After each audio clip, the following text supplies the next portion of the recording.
안녕하세요. 반갑습니다. 행복과 불행을 결정하는 정서지능 62페이지입니다. 행복에는 어떤 비밀이 있을까요? 심리학에서는 행복의 비밀을 밝히기 위해 여러 연구가 이루어지고 있습니다. 그 중에 특히 유명한 연구가 하버드 그랜트 연구입니다. 그랜트 연구는 1938년에 시작되어 지금도 지속 중인 프로젝트로 세계에서 가장 오래된 연구 중 하나에 해당합니다. 연구 대상은 당시 하버드 대학교 2학년 남학생들이었으며 이후 꾸준히 추가해서 1941년 졸업생까지 최종적으로 268명의 대상자가 참여했습니다. 대상자 중 1938년에 연구에 참여했던 고드프리 카미우는 의과 대학을 졸업한 후 자살을 시도했으며 연구원들은 그가 미래에 안정된 성격을 가질 수 없을 것으로 판단했습니다. 그러나 그런 연구원들의 예상과 달리 그는 이웃들의 사랑과 존중을 받으며 행복한 노년을 보내고 사람들의 축복 속에 82세에 세상을 떠났습니다.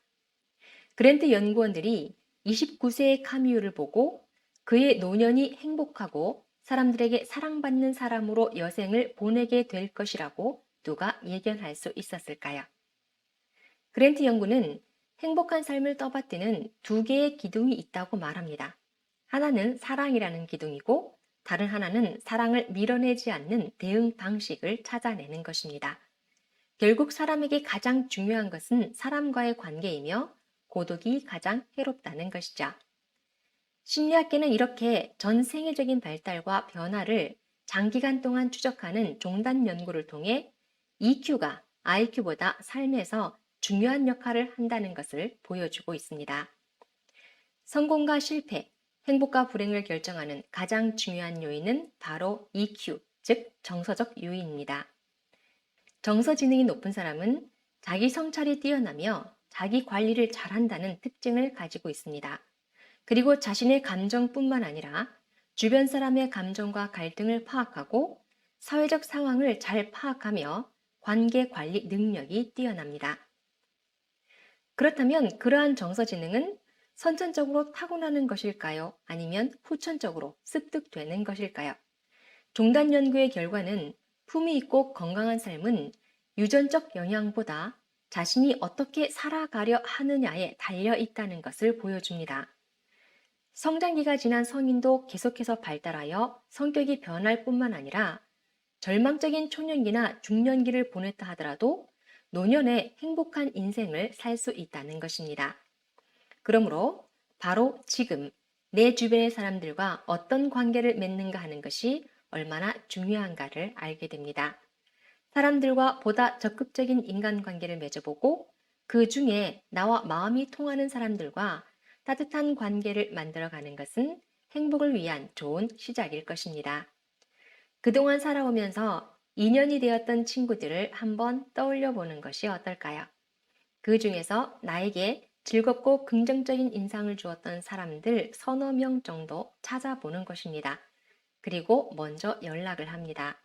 점심 식사에 초대하는 것도 좋고 간단히 함께 커피를 마시는 것도 좋을 것입니다.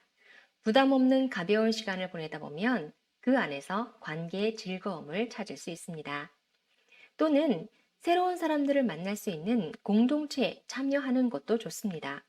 평소 관심이 있던 취미나 관심사에 관련된 모임에 참석하는 것이나 지역 내 자원봉사 활동에 정기적으로 참여하며 재능을 기부하는 것, 평생대학원이나 지역사회교육 과정에 참여하는 것, 애완동물이 있다면 함께 산책하며 이웃과 대화를 나누고 교류하는 것, 건강에 관심이 많은 분이시라면 건강에 대한 정보와 다양한 건강 활동을 제공하는 커뮤니티에 함께하는 것도 좋은 방법입니다. 세계평화 여성연합과 참가정 실천운동 영남본부는 읍면동 효정문화센터와 시군 참가정 평생대학원을 공동 운영하며 지역 주민들의 재능 기부로 가족 치유, 미술 치료, 품성 교육, 감정 코칭, 참된 가정의 가치관, 외국어 학습 등을 나누고 있습니다. 따뜻한 인간관계를 맺어가는 것에 있어 무엇보다 중요한 것은 긍정적인 마음입니다. 사람과의 만남에는 반드시라고 해도 좋을 만큼 긍정적 생각이 동반되어야 합니다. 아인슈타인은 이 세상에 존재하는 모든 것은 생각이 만들어내는 에너지의 흐름이라고 말했습니다. 마음속에 부정적인 흐름이 도사리고 있으면 실제적으로 부정적 방향으로 흘러가게 된다는 것입니다. 잠재의식의 깊은 곳에서 긍정적 사고를 형성하고 정서 지능이 높은 사람이 되기 위한 방법으로 감정 코칭이 자주 활용되고 있습니다. 만약 사람과의 관계가 어렵다고 느끼거나 어린 시절의 경험 등으로 자신의 감정이 잘 통제가 안 된다거나 내면의 느낌을 표현하는 것이 힘들고 어색하다면 감정 코칭을 통해 자신의 상처를 치유하면서 더불어 상대의 아픔도 보듬어 줄 수 있을 것입니다. 행복의 비밀은 무엇일까요?